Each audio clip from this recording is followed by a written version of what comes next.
brain has a secret timer, and it resets every 90 minutes. The most productive people on the planet are not working harder than everyone else. They are working in a completely different rhythm, and most of them have no idea why it works. Not a productivity hack. Not a morning routine. An actual biological cycle built into every human brain, discovered decades ago by sleep researchers who had no idea they were also cracking the code on human performance. This video breaks down what that cycle is, what happens to a person's output when it gets ignored, and exactly how to restructure a working day around it. Do not skip the final section. The part about where this cycle came from is the detail nobody in the productivity world ever talks about, and it changes everything. Here's the first thing worth knowing. The human brain was never designed to focus for 8 hours straight. Not even close. Nathaniel Kleitman discovered why in the 1950s. Kleitman was a sleep researcher at the University of Chicago, the same scientist credited with discovering REM sleep. While studying brain activity during sleep, he found something that had no category to fit into at the time. The brain was not simply resting across the night. It was cycling through distinct phases of intense activity and relative quiet, repeating every 90 to 120 minutes, consistent across every subject studied regardless of age or background. He called it the basic rest activity cycle and assumed it was a phenomenon that belonged to sleep. What he did not immediately realize was that the cycle does not stop when a person wakes up. Later research confirmed that the Ultradian rhythm keeps running throughout the entire day. During the peak phase of each cycle, the brain operates with heightened focus, elevated neurochemical activity, and genuine capacity for complex thought. These are the windows where real work gets done. But here is what nobody tells anyone at school or at work. Each peak phase lasts approximately 90 minutes before the brain begins actively signaling that it needs to stop. Those signals are not subtle once a person knows to look for them. Yawning. A sudden pull toward distraction. The urge to check a phone or stand up or stare out a window for no particular reason. Most people interpret these as personal weakness and override them with caffeine or willpower. The research says this is not just ineffective. It is actively destroying the quality of the work that follows. So what actually happens when those signals get ignored? The answer is more damaging than most people expect. Peretz Levi, an Israeli sleep researcher, extended Kleitman's work through the 1980s and 1990s by mapping what he called sleep gates and wake gates, precise points within the Ultradian cycle where the brain is either highly receptive to focused work or actively closed to it. His findings showed the cycle was not a passive background hum. It was a gating mechanism. A door that opened and closed on a predictable biological schedule.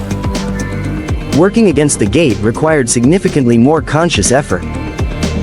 It also produced measurably worse results than working with it. The gate does not care about deadlines. It operates on its own timetable regardless. The practical shape of this is something most people have never been told directly. Across a standard 8-hour working day, the brain offers 4 to 5 genuine peak windows of approximately 90 minutes each, separated by recovery troughs of around 20 minutes. The total available high performance time is not 8 hours. It is closer to 6.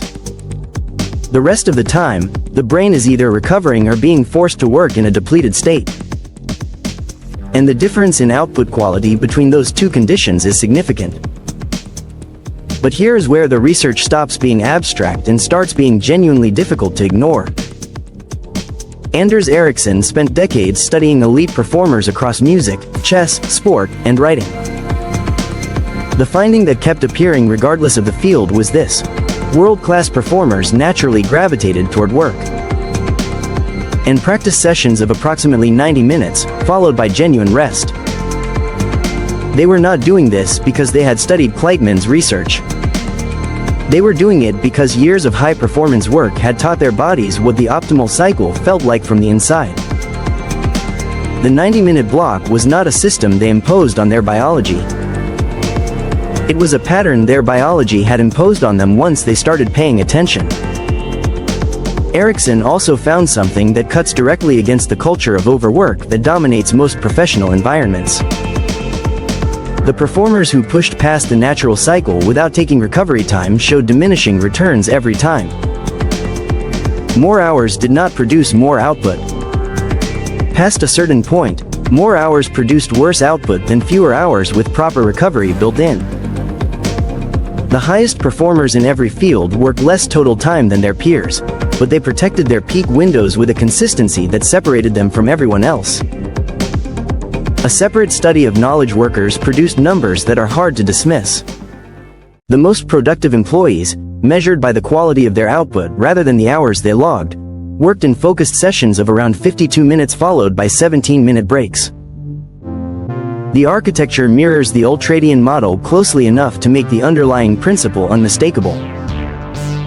Peak, recover, peak again. The workers putting in the longest hours with the fewest breaks were being consistently outperformed by colleagues working in shorter, sharper bursts with deliberate rest between them. Now here is the part most people recognize from their own experience but have never had explained. A peak phase has a specific feeling. An hour disappears in what seems like 10 minutes. A problem that felt impossible the previous day suddenly has an obvious solution. Writing moves without resistance. Decisions feel clear. This is not a personality trait. It is not luck. It is a neurochemical window, norepinephrine, dopamine, and acetylcholine operating at elevated levels, that opens on a biological schedule and closes again whether or not it was used well.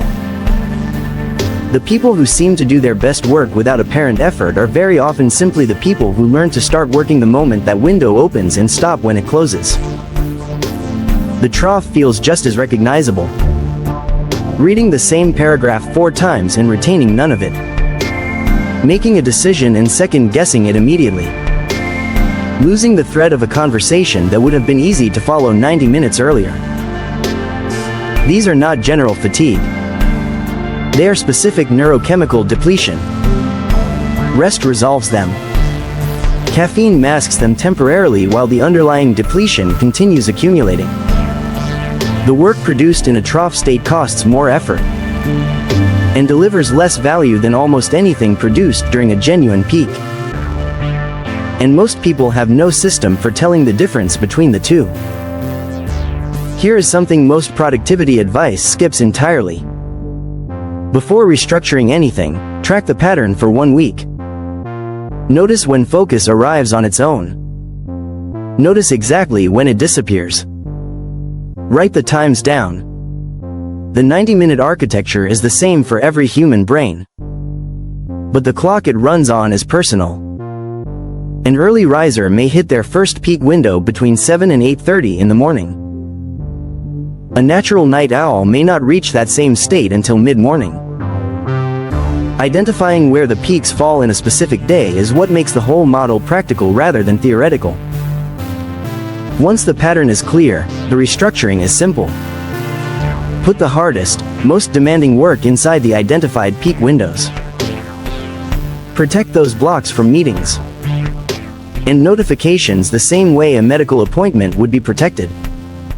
Use the trough windows for tasks that do not require deep thinking, routine emails, administrative work, logistical planning. Use the transitions between cycles for genuine recovery rather than low-grade screen activity that prevents the brain from completing the restoration it needs. And here is the detail that reframes everything, the one most productivity content never gets to. The 8-hour workday was not built around human biology. It was built around industrial manufacturing.